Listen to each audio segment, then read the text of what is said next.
Hi everyone. Today I continue practice English.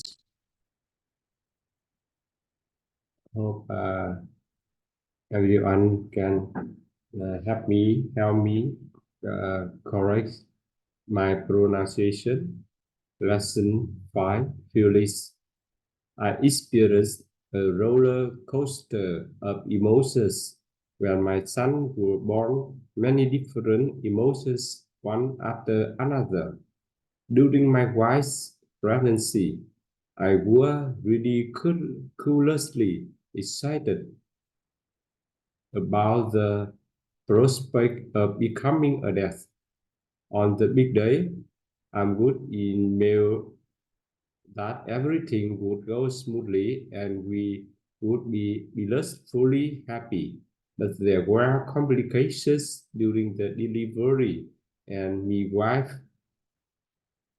had to have emergency surgery while I waited in the reception area. Very sick, very worried. As time went by, I got increasingly anxious because the doctors weren't telling me anything.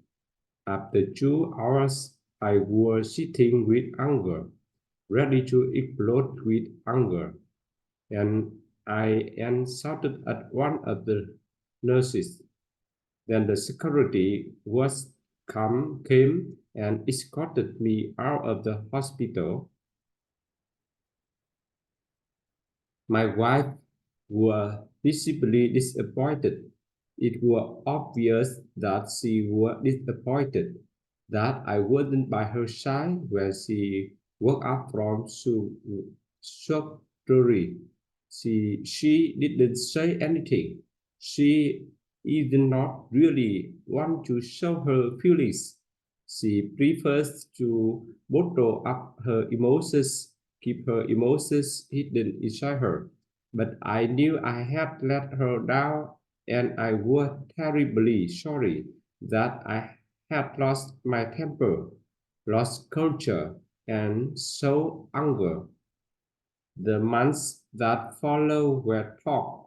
My wife became deeply depressed, and I too was an emotional wreck, a person who is very sad, confused, and upset as I try to wrangle the demands of work and family life. But now things are starting to turn around. I have been pleasantly surprised at the own help we have gotten from our friends and neighbors.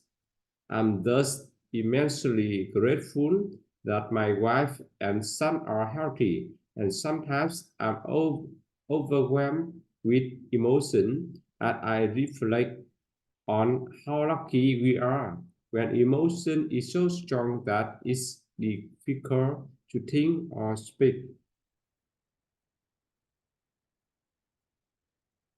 Lesson 6. House and apartments.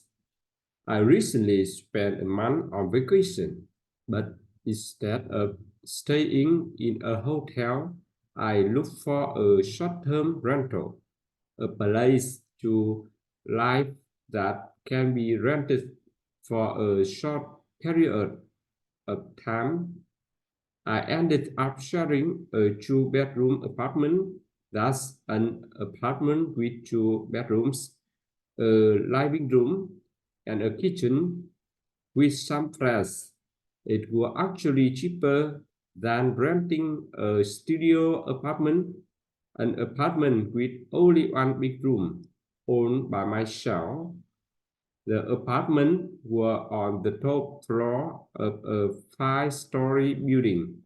That's a building with five floors, and it had a balcony overlooking the ocean. That means you can see the ocean from the balcony. From the roof, we also had a nice view of the city skyline. Did another impression is when you can see something from a certain place. The apartment had recently been remodeled, renovated, meaning it was fixed up and improved and was fully furnished, so it already has furniture, beds, tables, etc., an appliance, refrigerator, stove, etc.